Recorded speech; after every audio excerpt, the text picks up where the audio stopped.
Hello all, welcome back to my channel. Mahesh Babu పూర్తి పేరు ఘట్టమనేని మహేష్ బాబు. ఆయన 1975 ఆగస్టు 9న మద్రాసులో జన్మించారు. ఆయన తండ్రి తెలుగు సినిమా దిగ్గజం నటశేఖర కృష్ణ గారు, తల్లి ఇందిరాదేవి గారు. మహేష్ తన బాల్యాన్ని ఎక్కువగా చెన్నైలోనే గడిపారు. ఆయనకు ఒక అన్నయ్య రమేష్ బాబు గారు, ముగ్గురు అక్కలు పద్మావతి, మంజుల, ప్రియదర్శిని ఉన్నారు. చిన్నతనం నుంచే సినిమా వాతావరణంలో పెరిగిన మహేష్ కు నటన అంటే మక్కువ ఏర్పడింది. మహేష్ తన పాఠశాల విద్యను చెన్నైలోని Saint Bede's Anglo Indian higher secondary స్కూల్లో పూర్తి చేశారు. ఆ తరువాత లయోలా కాలేజీలో కామర్స్ డిగ్రీ చదివారు. చదువు పూర్తయిన వెంటనే ఆయన పూర్తిగా సినిమాలపై దృష్టి సాధించారు. మహేష్ బాబు సినిమాల్లోకి రావడం అనేది కొత్త కాదు. ఆయన కేవలం 4 సంవత్సరాల వయసులోనే 1979లో నీడ సినిమాతో బాలనటుడిగా సినీ రంగ ప్రవేశం చేశారు. ఆ తరువాత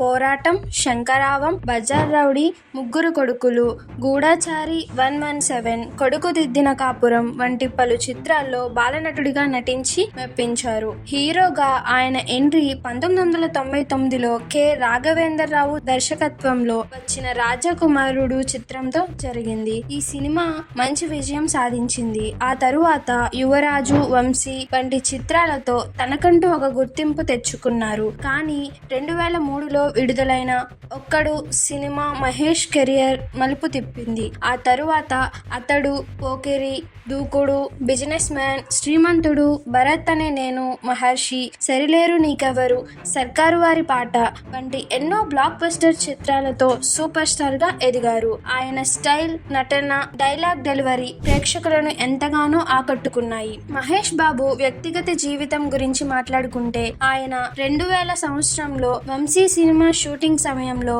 బాలీవుడ్ నటి నమ్రత శిరోద్కర్ ను కలుసుకున్నారు. 5 ఏళ్ల ప్రేమాయాణం తరువాత 2005 ఫిబ్రవరి 10న వివాహం చేసుకున్నారు. వీరిద్దరికి ఒక కొడుకు గౌతమ్ ఘట్టమనేని, ఒక కూతురు సితారా ఘట్టమనేని. మహేష్ తన కుటుంబాన్ని ఎంతగానో ప్రేమిస్తారు. తరచుగా తన కుటుంబంతో కలిసి విహారయాత్రలకు వెళ్తుంటారు. ఇప్పుడు అందరూ ఆసక్తిగా ఎదురు చూస్తున్న ప్రశ్న, మహేష్ బాబు నికర సంపద ఎంత? వివిధ నివేదికల ప్రకారం మహేష్ బాబు నికర సంపద సుమారు 200 కోట్ల రూపాయల నుండి 250 కోట్ల రూపాయల వరకు ఉంటుందని అంచనా. ఆయన ఒక్కో సినిమాకు 40 నుండి 50 కోట్ల రూపాయల వరకు రెమ్యూనరేషన్ తీసుకుంటారని చెబుతుంటారు. సినిమాలు మాత్రమే కాకుండా మహేష్ బాబు పలు బ్రాండ్లకు అంబాసిడర్ గా వ్యవహరిస్తున్నారు. Thums Up, Adidas, Reliance Trends, Krackjack, Closeup వంటి ఎన్నో ప్రొడక్టులకు ఆయన బ్రాండ్ అంబాసిడర్ గా ఉన్నారు.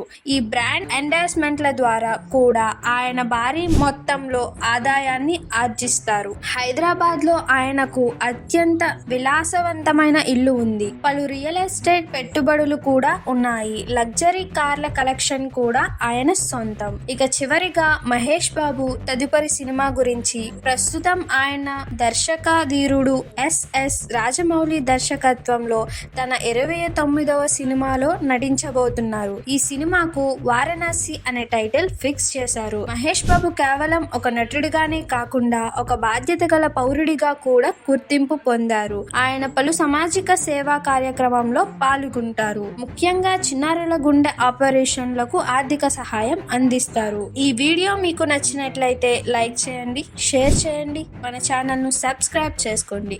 మరో మంచి వీడియోలతో మళ్ళీ కలుద్దాం. అంతవరకు సెలవు, నమస్కారం.